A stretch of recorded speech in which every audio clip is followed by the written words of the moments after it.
here on BBC Radio Lincolnshire. Now, we're just past the halfway point of 2013. Now we're into July. That also means we should be halfway through Shane Nichols' challenge to run 1,000 kilometres in a year. Shane set himself this target to raise money for eczema research, and he's with us with an update this morning. Did you jog into the studio today? I didn't notice. No, I have to admit I walked in. You walked in, that's okay. So look, we're halfway through the year. Are you halfway through the challenge? Yeah, I'm a little bit ahead at the minute. You?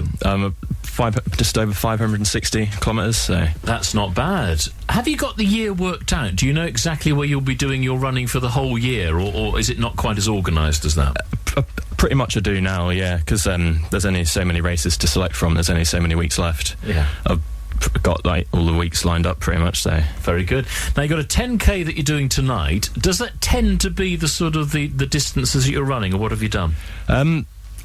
I've done quite a few 10Ks so far. I think most races I've possibly done are half marathons, but I ran 2 marathons so far this year. I've got another 4 lined up to fit in between now and the end. 4 more marathons? Yeah. How did you find running the marathon?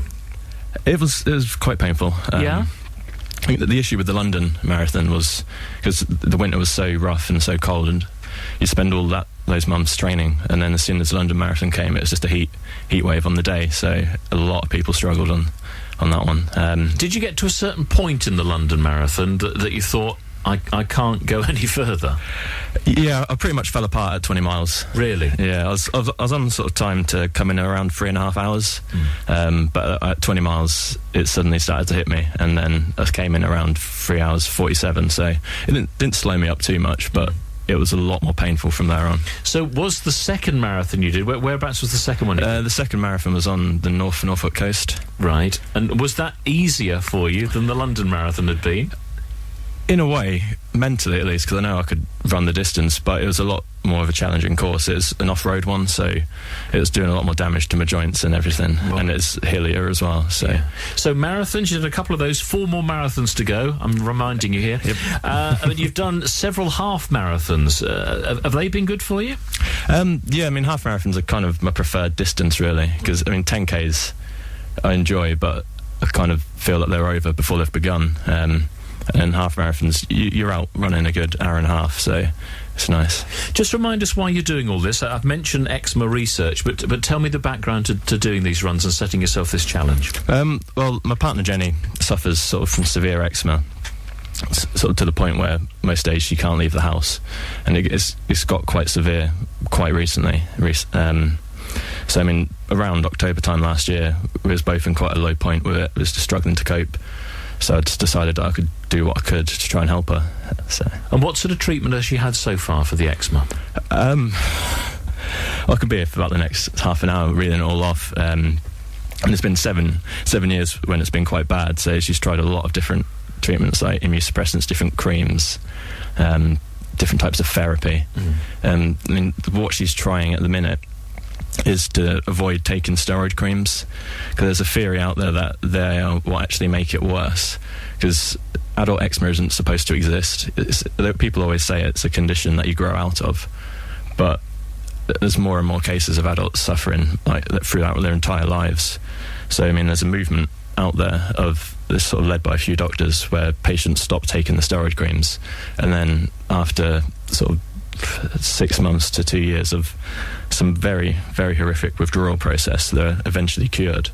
So that's a difficult time to go through, not just for your partner but for you as well, because you're going to see her struggling and suffering as she's going through this then. Yeah, I mean, obviously physically for her it's very challenging, and sort of mentally and emotionally for the both of us it's quite bad. And have there been developments? I mentioned you're raising money for eczema research, so have there been quite a lot of advances in treatment for eczema, if not in adults, in children, for example? Towards the end of last year, they did find the gene which they sort of believe to be responsible, so they're sort of pushing on with research into that to try and obviously hopefully find a cure, or at least find more suitable treatment methods. You certainly know it exists because you're seeing your partner go through it. Yeah, I mean, a couple of weeks ago she was in hospital for just short of a week with eczema herpeticum, which is kind of an advanced version of a cold sore, where most people just get like a little scab on the lip and a little bit of swelling. Her, over the course of a day, her face went from just being a little bit red around her eye to just being completely swollen and sort of starting to scab over. So that was quite horrific. That was difficult thing to deal with. Yeah. Well, look, you're doing what you can. You're trying to raise awareness, and you're trying to raise a bit of money as well for eczema research. Have there been interesting problems along the way for you? Any injuries or anything like this? You're looking pretty fit at the moment, anyway.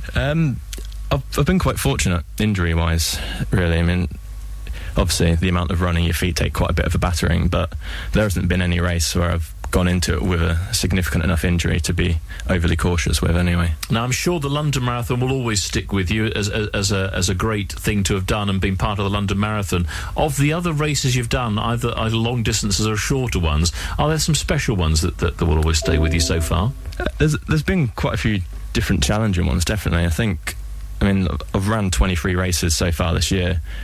Of those 23, I've only ran 3 of them before, so there's a lot of new races. I think there's a Three Lakes Classic race just outside Sheffield, which is actually the race that I reached the 500 mark on, which was quite an entertaining race. It was sort of nice and hilly, and you're running through woodland bits, and so that was quite good. And there's a few others. Yeah. To get to that 500 mark, that was a milestone. You're downhill now, aren't you? You're on your way. You're on your way to your 1,000, which is brilliant. Yeah, I mean, I've got the 10k tonight, so that'll leave me around 570, and I've got a 12-mile race across the Peak District at the weekend. So by the end of this week, I'll be just short of 600, which would be quite nice. Brilliant. Now, you've got a Just Giving site. Just remind us what that is, because I know you're over £2,500 on that already, aren't you? What's your Just Giving site? That's justgiving.com/Shane's 1000 km. And I've got runshanerun.co.uk, which has got a lot more information about the races that I've entered, the ones I'm going to enter, as well as links to my Just Giving page and Jenny's blog as well. Excellent. We'll put all the links to those on our programme page as well. But good luck, and good luck in the 10k tonight as well. Just getting to that target. We'll talk to you at the end of the year, when I have no doubt you'll have achieved your 1,000 kilometre challenge there. BBC Radio Lincolnshire on 94.9 FM.